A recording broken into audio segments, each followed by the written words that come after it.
The sky above Epsilon 9 burned a dull orange. The war had turned the planet into a wasteland of metal ruins and black smoke.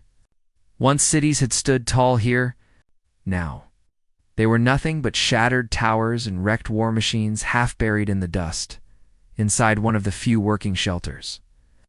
Alex Carter sat beside a half-repaired drone. His tools hummed quietly. Sparks flashed every few seconds, lighting his tired face. He was a human mechanic, one of the few who stayed behind when others fled. Humans were rare on Epsilon now, mostly forgotten by the great powers that fought over the world. Alex didn't mind the silence. He liked machines more than people. Machines made sense. When they broke, you could fix them. When people broke, there was no easy way to put them back together. He looked up as the storm outside began to grow louder. The dust hit the metal walls like soft rain.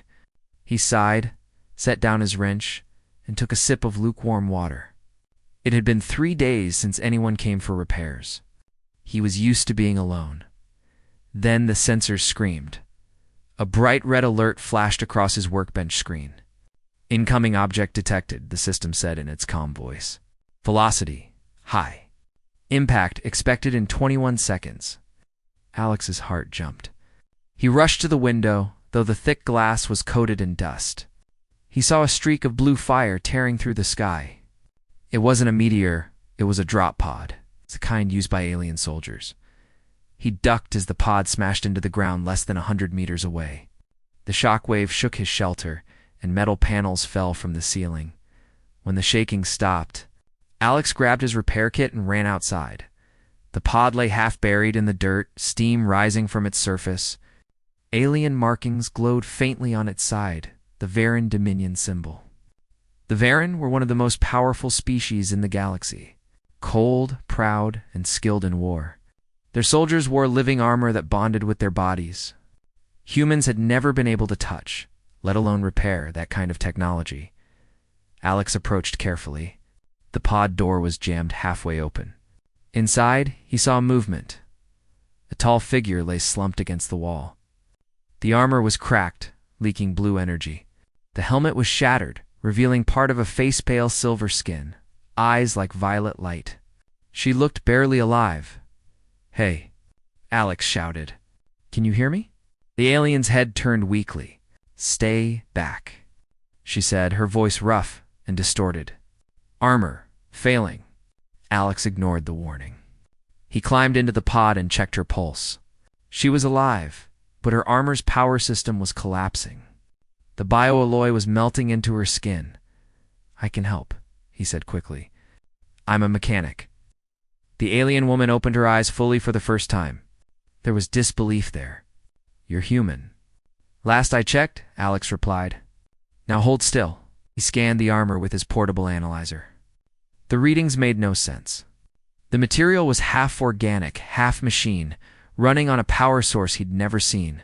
But he saw one thing, clearly a broken regulator. It was causing the armor to overload. He reached for his tools. The alien struggled weakly. "You can't repair this," she whispered. "Only Varan engineers, then you're lucky I'm not one of them," Alex said, cutting her off gently. "Let's see what makes you tick." He opened a panel on the armor's side. The blue light brightened dangerously, but he worked fast. He disconnected a power line and replaced it with a temporary wire made from his drone parts. Sparks flew, and the light stabilized. The alien gasped as her armor's systems calmed. The metal skin stopped pulsing, and her breathing evened out. Alex leaned back, wiping sweat from his forehead. "There, you'll live." The woman looked at him like she was seeing a ghost. "No human has ever touched Varan armor and survived," she said quietly. "Yet, you fixed it." Alex shrugged. "I've fixed worse." He helped her out of the pod and led her into his shelter. She moved slowly, her steps heavy. Once inside, she collapsed onto a metal bench. The light from her armor flickered but stayed stable. He handed her a canteen. "Drink, you lost a lot of energy." She hesitated but accepted it. "You risked your life to help me," she said after a moment. "Why?" Alex leaned against the wall. "Because you were dying in front of me." "Doesn't matter what species you are?" The alien studied him carefully.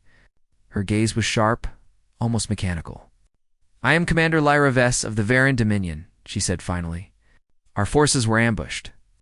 My ship fell from orbit. Guess you were lucky I was around," Alex replied. "Luck?" She frowned. "Varan do not believe in luck. Only skill." He smiled faintly. "Then call it skill." That night, the storm grew worse. Lightning crawled across the dark sky. Inside the shelter, the hum of machines filled the silence. Alex continued to work on repairing Lyra's armor while she rested.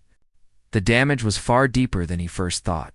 Several control nodes were fused, and the inner layers had burned through. "Your armor is impressive," he said as he worked. "But it's overcomplicated. You rely too much on self-repair systems." Lyra watched him carefully. "You speak as if you understand it." "I don't," he admitted. "But machines have patterns. This one's alive in a way, but it still follows rules. You just have to listen to it." She tilted her head. "Listen." He tapped the armor gently. "Every machine talks. The sound it makes, the way it vibrates, the energy it gives off it tells you what's wrong. You just have to pay attention." Lyra said nothing, but her eyes softened slightly. No Varan engineer had ever spoken of machines like that. To them, technology was perfect, not something you listened to. After several hours, Alex managed to restore full power to the armor's life support system. Lyra stood slowly, her armor glowing a steady blue once more. She took a step, then another. "It works," she said quietly. She looked at him, her voice softer now. "Only the human mechanic repaired this armor." Alex raised an eyebrow. "Is that supposed to be a compliment?" "It is an observation," she replied, but she couldn't hide the hint of respect in her tone. He smiled faintly. "I'll take it." Over the next few days, Lyra stayed in the shelter to recover. She was a proud warrior, but even she knew how close she had come to death. Her communication systems were destroyed, so she couldn't contact her fleet. For the first time in her life, she was stranded and dependent on a human. Alex continued repairing drones. But he also began studying the armor more closely. Its technology fascinated him. It seemed alive, responding to emotion as much as commands. Sometimes it reacted when Lyra was angry, glowing brighter. Other times, when she was calm, it dimmed. "You treat your machines like people," Alex said one evening as they ate a simple meal. "They are part of us," Lyra replied. "Each suit bonds with its warrior. It becomes an extension of our will." Alex nodded thoughtfully. "Makes sense.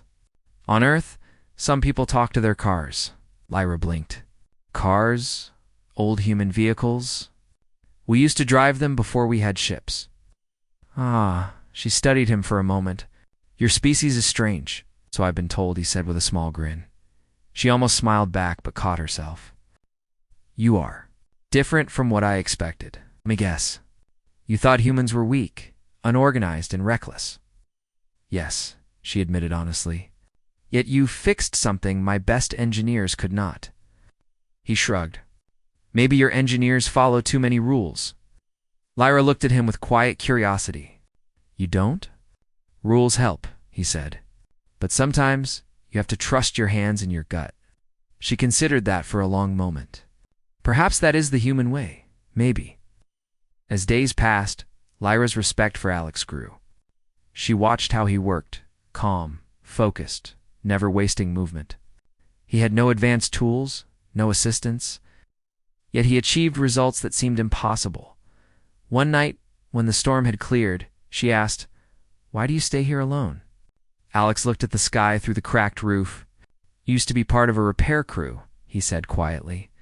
"When the fighting started, they left. I stayed. Someone had to fix what was left behind, even though no one pays you. Even though it is dangerous?" He smiled faintly. "Someone has to care about the small things. Machines, buildings, people, they all fall apart if no one looks after them." Lyra fell silent. In her world, every action had to serve power or duty. The idea of doing something simply because it was right was strange to her. Later that night, as Alex slept, Lyra looked at the armor resting beside her. The repairs were stable. The systems purred like a living creature. She touched the chest plate gently. The human had done what no Varan could restored its spirit. Only the human mechanic repaired this armor. She whispered again. But this time, her voice was filled with wonder, not disbelief. The peace didn't last.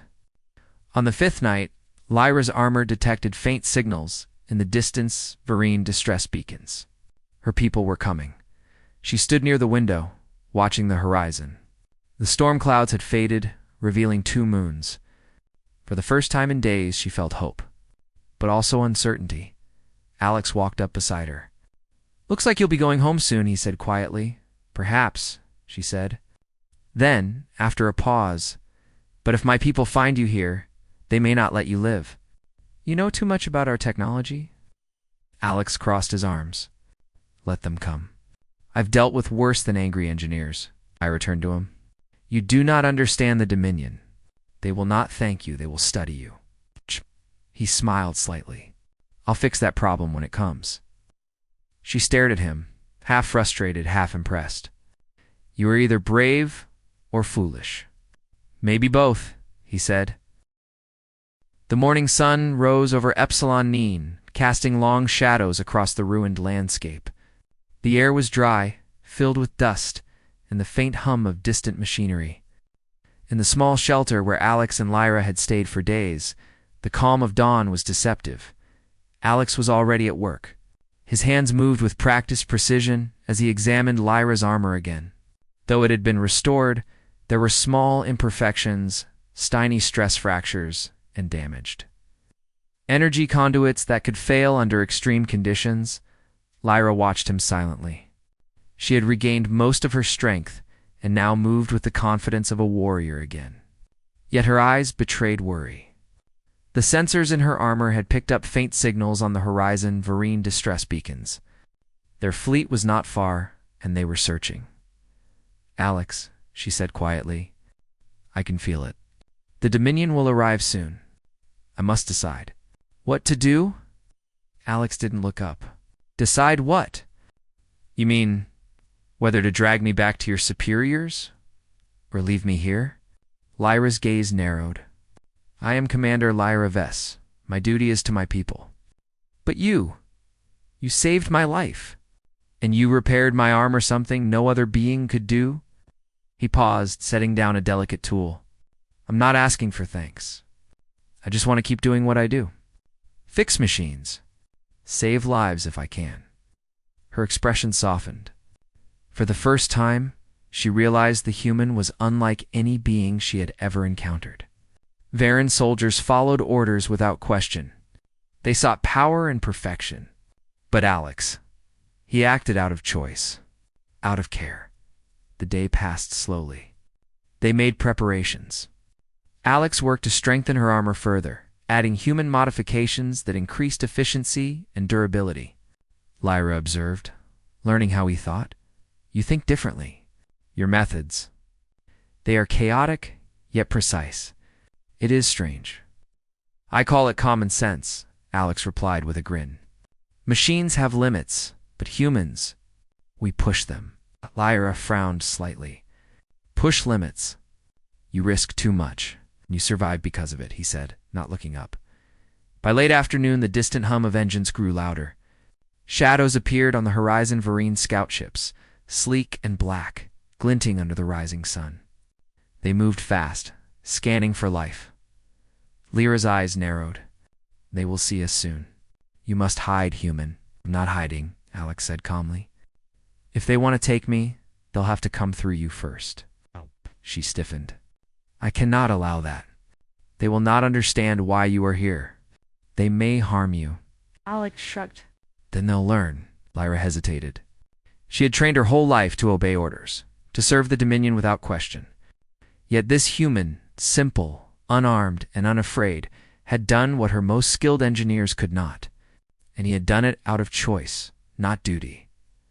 As the scout ships approached, her internal conflict grew. She could call them off, but her people would demand answers. She could stay with Alex and defy her fleet, but that would make her a traitor.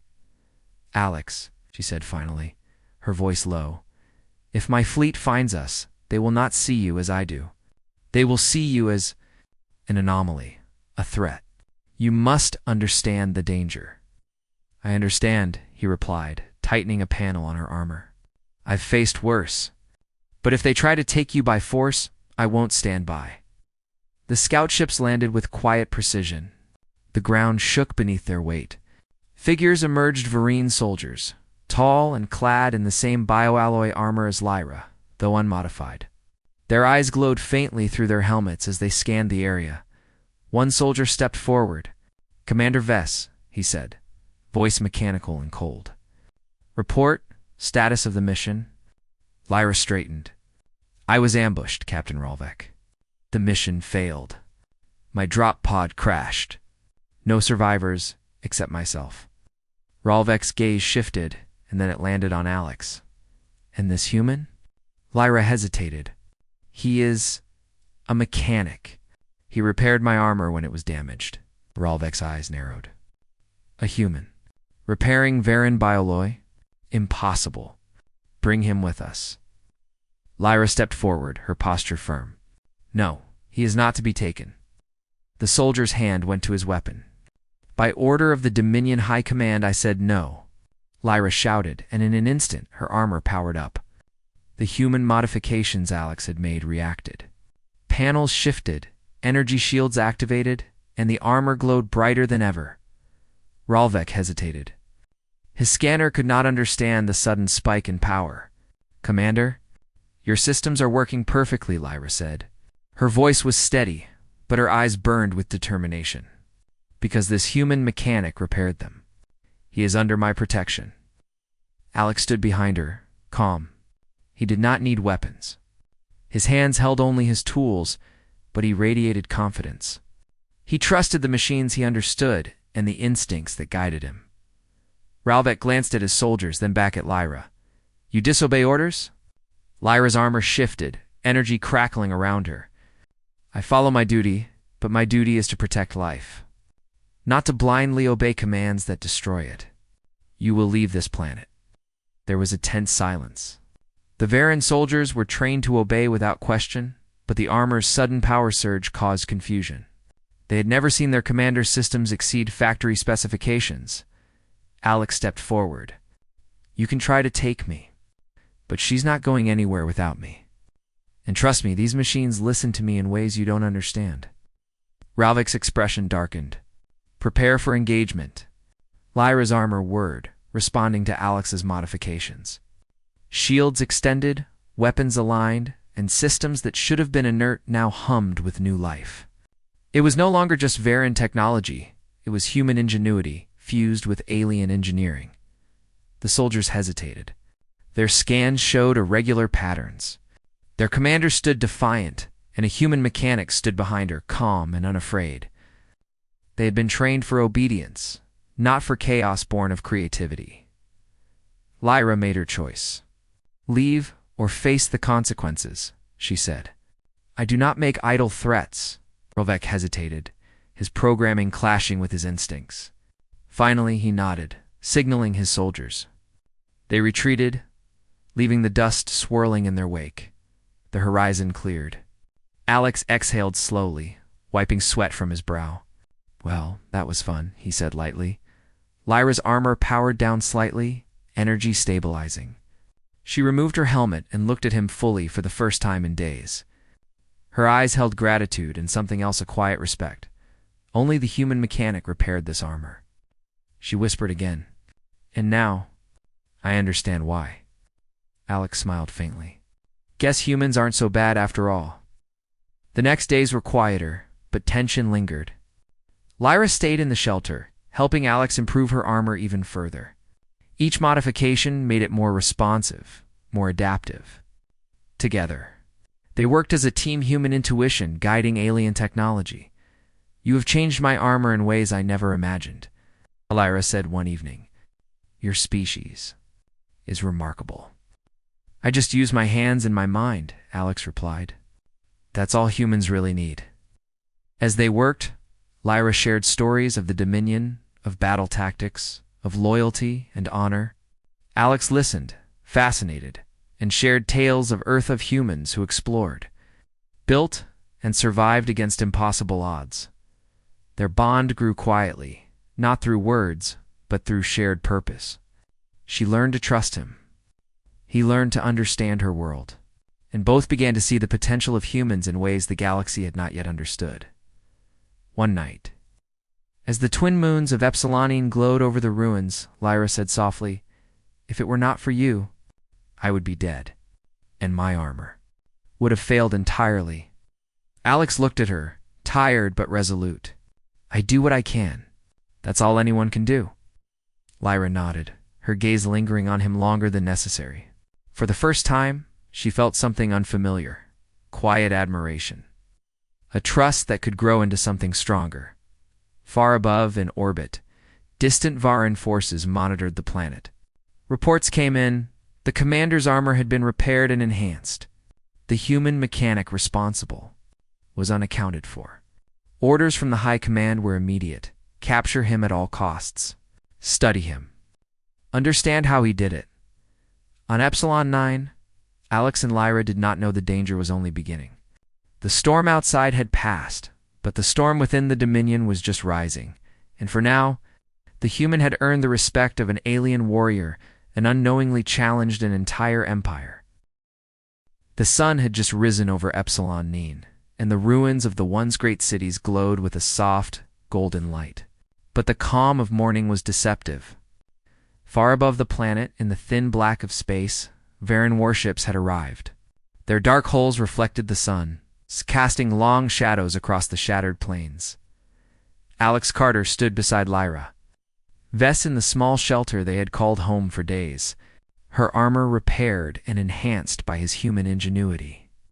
Now shimmered with a blue energy that pulsed like a heartbeat. "They're here," Lyra said quietly, her eyes scanning the horizon.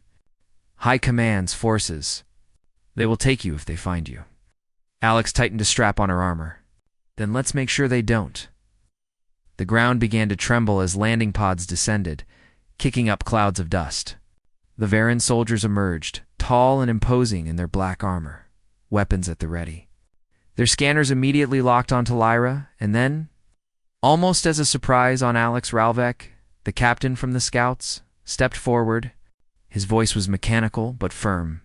"Commander Vess, you are ordered to surrender this human. He is a threat to the Dominion." Lyra took a step forward, her armor glowing brighter. "I will not surrender him. He saved my life. He is under my protection. Leave now, or face the consequences." Ralvek's eyes narrowed. "You disobey the High Command?" "Yes," she said simply.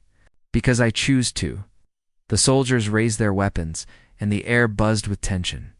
Alex moved to her side, not armed with a gun or sword, but with his tool belt and calm confidence. "I'll make this simple," he said. "If you try anything, you won't leave this planet in one piece." For a moment, the Varan hesitated. They had never seen their commander's armor respond like this. Her systems were performing beyond factory limits, and Alex's human modifications had made it adaptive and unpredictable. Then the first shot was fired. The energy pulse hit the ground where Alex had been standing a second earlier. His quick reflexes, honed from years of repairing machines, allowed him to roll out of the blast's path. He picked up a nearby scrap drone and flicked a switch. The drone sprang to life, worry, and flying toward the attackers, exploding in a controlled burst that knocked several soldiers off balance. Lyra's armor responded instantly. Panels shifted to block attacks, and energy blades extended from her forearms. She moved like a blur, faster than any Varan soldier expected, striking with precision. Every movement was amplified by Alex's modifications. The armor reacted to his adjustments. Even without direct commands, Ralvek realized immediately that the human had not just repaired the armor, he had enhanced it. "Impossible," he muttered. "A human improving Varan technology?" Alex moved again, guiding small drones and repurposed equipment to create barriers and traps around the shelter. Broken machinery, scrap metal, and even the remains of old war machines became tools of defense. Each device was simple, but together they formed a maze the Varan could not navigate easily. Lyra fought with unmatched skill. Each strike of her energy blades disarmed a soldier or disabled their armor. But Alex's true genius lay in predicting the enemy's strategy. He adjusted the armor's systems on the fly, increasing shield strength when they were under heavy fire, and redirecting energy to weapons when Lyra needed to strike harder. Ralvek called in reinforcements. More soldiers arrived, this time with heavier weapons and support drones. But the human's instinctive understanding of machines turned the tide. He took control of disabled drones, turning them into allies. He rerouted energy from broken weapons to boost Lyra's armor. Every attack the Varen launched was met with a counter they could not anticipate. For the first time, Lyra felt the true power of human ingenuity. She had been trained to fight, to follow orders, to obey rules. But Alex had no limits. He saw possibilities where others saw dead ends. Together, they were unstoppable. During a brief lull in the battle, Lyra turned to him. How are you doing this? You're not a soldier, not a Varen engineer. Yet you control the battlefield as if it were yours. Alex smiled faintly, wiping sweat from his brow. Machines don't lie. They don't cheat. They do exactly what you tell them. If you know how to listen, that's all I do. I listen and I act. Lyra watched him, realization dawning. The armor responded not just to her commands, but to his understanding. Alex had become part of the system, a human at the center of alien technology. The battle raged on. Soldiers fell, drones exploded, and the battlefield became a whirlwind of energy and sparks. But Alex and Lyra remained calm, focused, and coordinated. Slowly, the Varen soldiers realized they were facing something beyond their comprehension. A human mechanic who had redefined what their armor could do? Standing beside a commander who refused to follow orders blindly, Ralvek's voice came over the comms, furious and frustrated. Fall back. Fall back. This is unacceptable. The remaining soldiers retreated to their pods, but Alex and Lyra did not chase them. Instead, they watched, breathing heavily as the dust settled. The battlefield was quiet again. The only sounds the hum of repaired drones and Lyra's armor, powering down to normal levels. Lyra removed her helmet, revealing her face, pale but resolute. She turned to Alex, her eyes wide with admiration. Only the human mechanic repaired this armor, she said again, her voice filled with awe. And now, you have saved me, and perhaps even the mission itself. Alex shrugged, wiping grease from his hands. I just do what I can. That's all anyone can do. She stepped closer, studying him. You are remarkable, unlike any being I have ever met. You have courage, skill, and something else. Something that machines cannot teach. Something that makes you human, he smiled faintly. Guess that's true. But I couldn't have done it without you. Your skills, your courage, it made my work possible. The two stood in silence, the weight of the battle settling over them. Outside, the ruins of Epsilon 9 reflected the sun's rising light. They had won not just with weapons, but with intelligence, creativity, and trust. In the following days, Alex and Lyra worked to secure the shelter and prepare for any future attacks. The Varen High Command would not forget this day. They would want answers.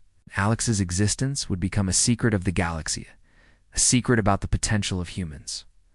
Lyra adjusted her armor once more, this time with a new sense of confidence. She had seen the human's mind at work, seen how it could solve impossible problems with nothing but hands, tools, and intuition. She realized that humans were not weak or primitive. They were unpredictable, adaptable, and capable of feats even her people could not understand. You've changed my view of your species, she said softly one evening as they watched the twin moons rise over the horizon.